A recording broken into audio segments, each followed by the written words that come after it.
Bonjour à tous et à toutes. Écoutez, on est dans une semaine, j'allais dire, de contrôle, donc avec une actualité au niveau d'une semaine de contrôle. Donc nous, cette semaine, on aura bien entendu le débat qu'on a souhaité sur le contexte évolution démographique, quels enjeux pour notre politique familiale.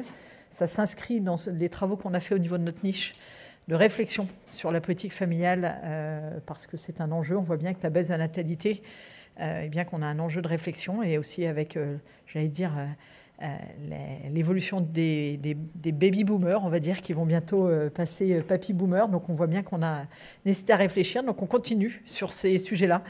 C'est un sujet important pour le MoDem. Et puis, bien entendu, le texte narcotrafic qui va reprendre jeudi soir. On espère que cette fois, on pourra aller au bout. On espère si à minuit, ce n'est pas terminé, on puisse avoir une prolongée. Car il faut qu'on arrive à aboutir sur ce texte. Un texte qui se déroule plutôt bien. C'est long, certes, mais les débats sont plutôt intéressants et apaisés. Donc c'est plutôt bien, je trouve. Ça donne une meilleure vision, j'allais dire, de notre travail de parlementaire. Et puis pour les semaines à venir, comme vous le savez, il y aura des semaines transpartisans. Nous, notre présidente de groupe en réunion des présidents ce matin avait proposé sur un sujet important qui fait aussi partie des 4 objectifs mentionnés par François Bayrou, c'est-à-dire l'accès aux soins et donc la PPL Garot. Nous avions, pour être sûr qu'elle passe, proposé qu'on ouvre le vendredi, parce qu'il est important qu'on avance sur ce texte-là. Et malheureusement, notamment le Rassemblement national s'est opposé, alors que c'est, j'allais dire, le soin, un besoin très important de nos, concitoyens. Donc voilà, et aussi, toujours en conférence des présidents, notre président s'est opposé au décalage de la loi fin de vie. On pense que voilà, ça fait déjà plus d'1 an que ce texte aurait dû sortir. Maintenant, il est temps qu'on puisse l'examiner.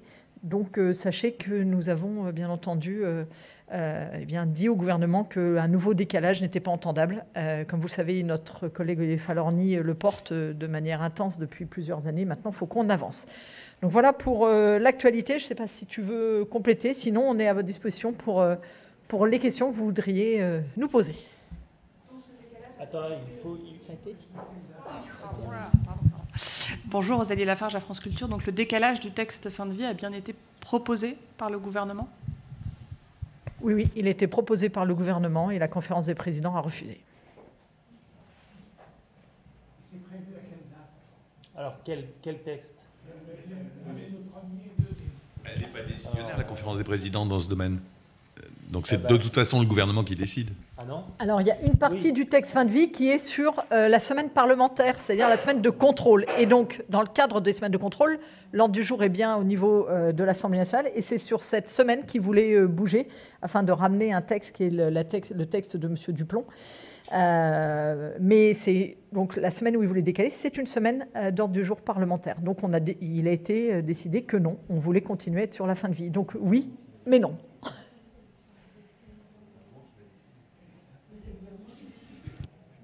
Oui, bien sûr. Excusez-moi, la famille, elle est sur les 2 semaines gouvernement, normalement, du 19, oui. Sur la semaine Assemblée. Oui. Non, mais je crois que le MRP faisait aussi des propositions pour que tout soit calé. Enfin, vous voyez bien que c'est compliqué de tout, c'est compliqué de tout caler et c'est pas simple. C'est pas simple de trouver. Non, mais oui, c'est compliqué d'un côté et là, c'est pas simplifié par l'attitude des uns et des autres. C'est ça que je voulais dire. Excusez-moi, j'ai fait une ellipse. Donc voilà, le gouvernement faisait une proposition. Nous, on a préféré donner notre position, qui est celle qui est le vote de Marc Fesneau, qui s'est lui aussi opposé à cette inversion. Voilà. Je le redis, c'est extrêmement compliqué de gérer l'ordre du jour pour le gouvernement, pour les parlementaires, pour tout le monde, c'est compliqué. On a beaucoup de textes, ce qui d'ailleurs répond peut-être à cette petite musique soi-disant d'inaction. Voilà, il y a beaucoup de textes, plus de 100 depuis le début, depuis le 13 décembre, ça fait beaucoup. Donc, il faut gérer. Et puis quand en plus on a comme la semaine dernière, une panne du système informatique pour les votes scrutin public, ça arrange pas. Bon, ce sont les aléas du parlementarisme. Voilà. Bon, je pense que vraiment c'est bien qu'on respecte le calendrier sur fin de vie. C'est un texte qui est attendu et c'est un texte, comme le disait Perrine, qui a déjà subi quelques aléas et je crois qu'il faut vraiment y aller là maintenant.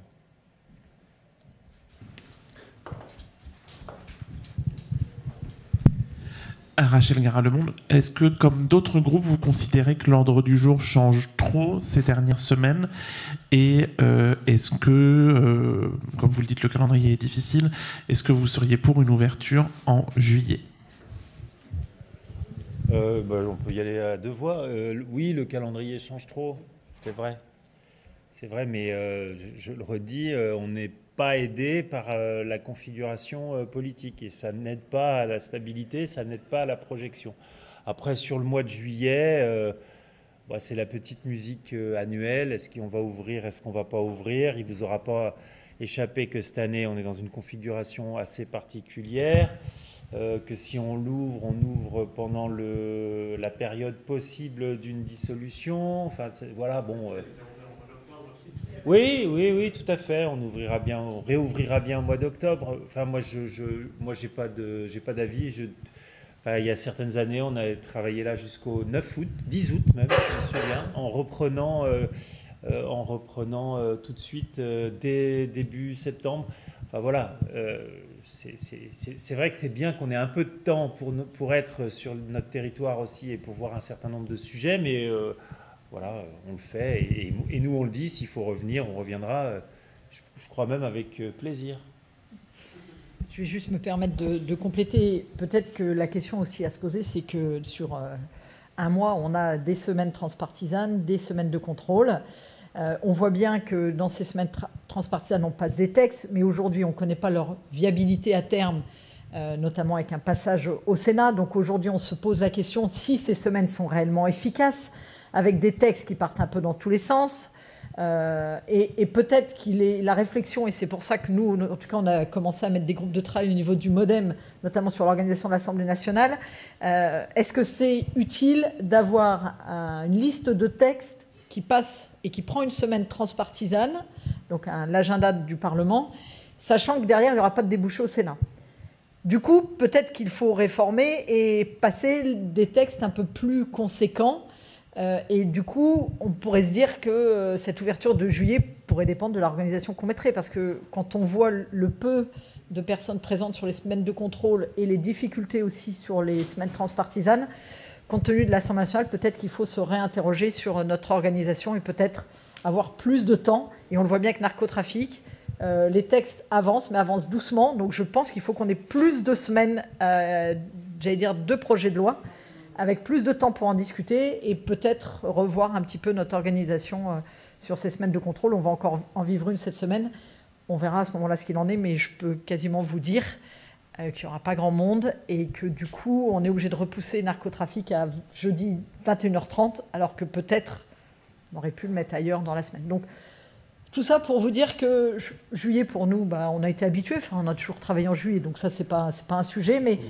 Travailler en juillet ou en août, pourquoi pas, mais s'il y a une organisation correcte et si on n'a pas perdu du temps à un autre moment, parce que comme le disait très bien Erwan, on oublie trop souvent quand même que le rôle de député, c'est aussi d'aller contrôler ce qu'on a mis, ce qu'on a voté, ce qu'on a mis en place dans nos départements. Typiquement hier, moi je suis allée voir mes services publics pour aller voir si des réformes qu'on avait mis en place étaient bien arrivées jusqu'à eux. Et ça, c'est aussi quelque chose d'important qu'il faut qu'on ait le temps de faire.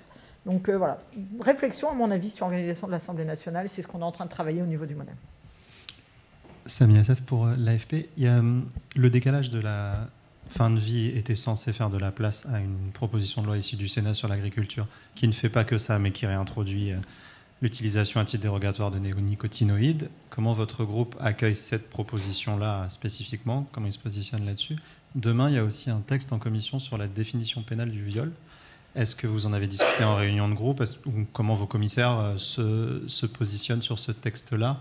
Et pardon, je passe du coq à l'âne, mais l'un des vôtres, Jean-Paul Mattei, est rapporteur sur la loi Paris-Lyon-Marseille. Est-ce que vous pouvez nous dire un peu où est-ce que ça en est, ce texte? Alors là, on a quand même 3 questions denses, importantes, et on a 2 minutes. Non, on a un peu plus, je crois, parce qu'il n'y a pas de groupe derrière. Sur la définition du viol, c'est un sujet qui est compliqué et simple en même temps, comme tout à l'heure. Vous voyez, je le redis. Pourquoi c'est compliqué? Parce qu'à chaque fois qu'on touche le code pénal, on est sur l'épaisseur du trait, et c'est à chaque fois, il y a à chaque fois des risques d'instabilité, des risques d'incompréhension. Sur le consentement, moi donc l'introduction du consentement, du non-consentement, j'ai tendance à dire c'est une question sociétale. Est-ce qu'il doit y avoir une réponse pénale? Est-ce qu'il doit y avoir un sujet pénal? J'ai envie de dire, si je me maintenais à ma position de juriste qui connaît un petit peu ces sujets, je dirais on n'en a pas vraiment besoin. Mais comme le droit a une fonction expressive et il doit aussi avoir une vertu pédagogique, je crois qu'il faut qu'on avance. Et il faut qu'on avance dans une définition qui soit claire, qu'il ait cette vertu pédagogique et qui permette de protéger autant que protège notre définition pénale et toute sa jurisprudence attachée à cette définition. Donc vous voyez que c'est un débat très à fleur et moucheté, comme on dit. On va être très, voilà, ça va être très subtil, mais en tout cas c'est un débat qui est important parce que je le redis, c'est un problème de société. Est-ce qu'on va arriver tout de suite à avoir la bonne écriture? Je ne suis pas tout à fait sûr. Mais ça tombe bien, c'est un texte qui partira en navette, qui reviendra, et parfois il y a des textes sur lesquels il faut aussi prendre du temps. Deuxième question, l'agriculture, vas-y, et puis la troisième, c'était PLM. En parlant de bonne écriture, il ne vous a pas échappé que la loi de programmation et d'orientation agricole a vu un certain nombre d'articles censurés, et notamment une très grosse partie venant d'amendements du Sénat. Nous, notre position, elle n'a pas changé sur la partie traitement. Pas d'interdiction sans solution. Ça a toujours été notre doctrine. C'est aussi ce qu'avait porté Marc Fesneau quand il était ministre. Et donc, nous allons étudier ce texte quand il va arriver. Et c'est pour ça que se laisser un peu de temps pour bien étudier les conséquences me paraît aussi important. Alors j'entends bien entendu les fédérations d'agriculteurs qui souhaitent qu'on accélère sur le calendrier.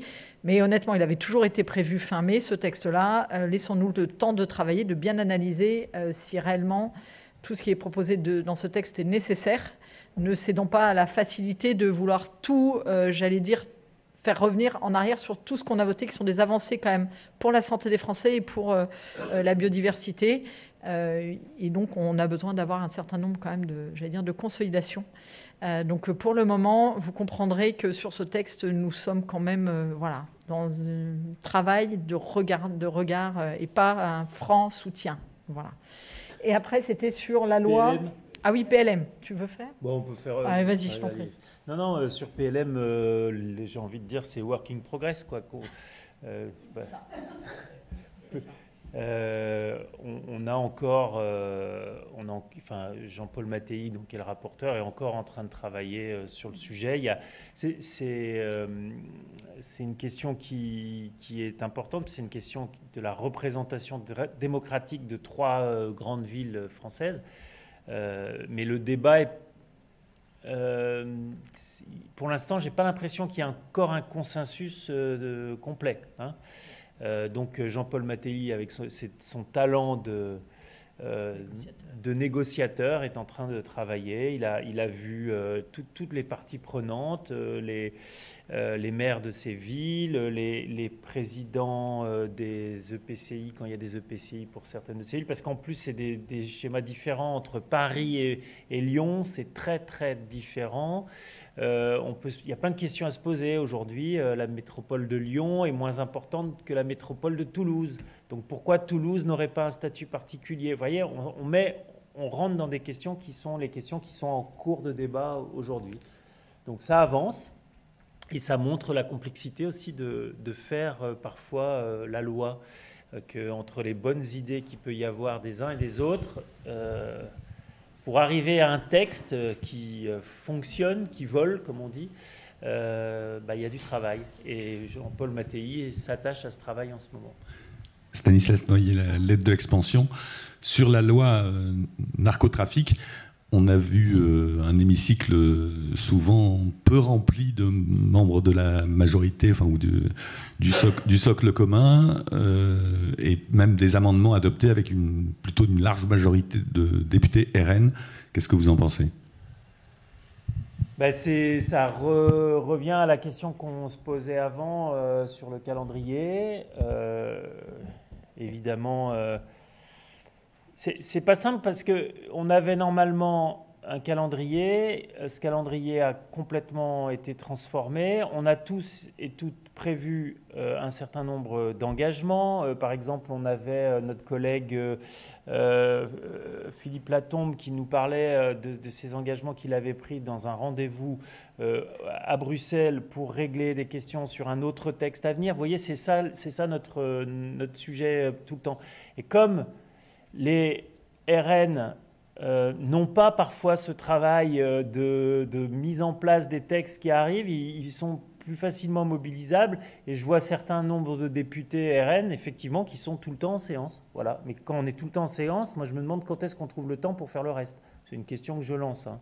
Et vous savez très bien, vous qui connaissez parfaitement le fonctionnement de l'Assemblée, je ne crois pas qu'un bon député est nécessairement un député vissé sur son siège en séance. Bon, voilà, c'est parfois regrettable effectivement qu'on perde, mais c'est la configuration politique depuis maintenant 2022, aggravée en 2024, qui est celle-là, et on n'y peut pas grand-chose en fait. Voilà. Mais quand il y a besoin vraiment, il y a une mobilisation qui se fait. C'est toujours pareil, c'est la question on est prêt pour être là sur un, par exemple, dossier coffre, on s'est tous mobilisés, on sait tous que ça va être à ce moment-là, et puis par les aléas de séance, ça passe pas le moment où c'est prévu, mais ça passe parfois une journée après. Bon, vous faites comment ? Vous faites comment quand vous êtes en même temps dans une commission d'enquête et que vous devez gérer les auditions de votre commission d'enquête ? Vous faites comment quand vous avez des engagements pris à l'international avec des acteurs étrangers sur un sujet particulier ?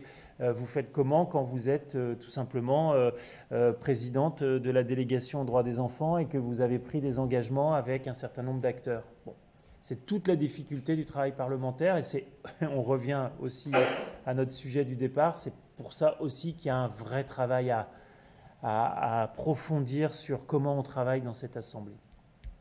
Voilà. Et c'est ce que Christophe Blanchet et quelques députés s'attachent à faire en ce moment sur notre groupe de travail sur le fonctionnement de l'Assemblée. Merci beaucoup. Voilà. C'est une dernière question que j'ai ratée le début, donc vous avez peut-être répondu à ma question. Le débat sur la fin de vie reste programmé au 12 mai ou pas ? Oui.